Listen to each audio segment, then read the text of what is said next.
Mga kaibigan, mga kababayan, magandang araw po ng Biyernes sa inyong lahat. Meron po tayong latest na weather update. But before that, huwag niyo po munang kalimutan na i-like at i-subscribe ang ating YouTube channel at pahit na rin po ng notification bell.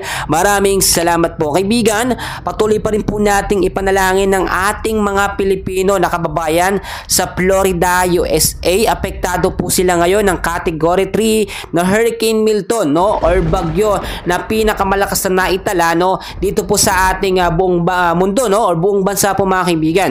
So ipanalangin natin sa mga kaibigan dahil 6 na mga tao na po ang namatay at marami na rin po mga kabahayan ang napinsala. Nawala rin po ng kuryente ang ilang bahagi po ng Florida, USA. Sa Florida, mga kaibigan, estimated na may 250,000 to 300,000 po na Pilipino ang naninirahan. Kasama na rin dyan ang mga nagtatrabaho, mga kaibigan. So manalangin tayo na safe sila at matapos na po yung bagyo or Hurricane Milton dyan sa Amerika. Samantalang, dito naman po sa ating bansang Pilipinas, meron tayong update. As of now, magandang balita, mga kaibigan, wala pa rin po tayong minomonitor na anumang bagyo o sama ng panahon sa loob at labas ng Philippine Area of Responsibility within the next 7 days.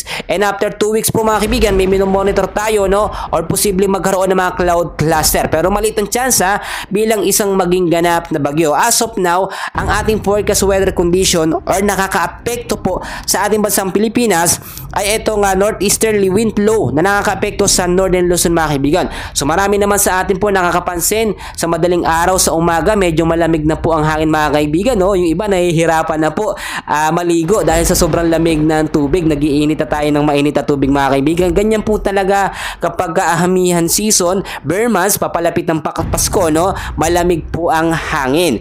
Pero may mga lugar po tayo na apektado nitong northeasterly wind flow, no? Sa area po ng Ilocos Region, Cordillera Administrative Region, Cagayan Valley, kasama naman na po ang Central Luzon. Asahan natin ang posibleng cloudy skies sa bandang hapon at sa gabi naman mga isolated light rains and heavy rainfall.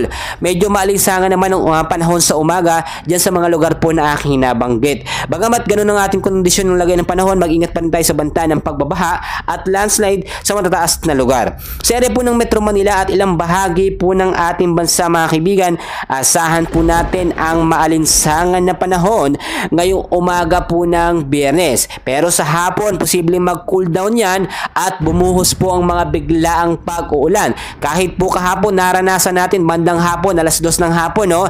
Nakita nyo naman sa ilang bahagi ng Metro Manila, yung bugso po ng malakas na pag-ulan na tumatagal po minsan, pinakamatagal na po ang 2 oras.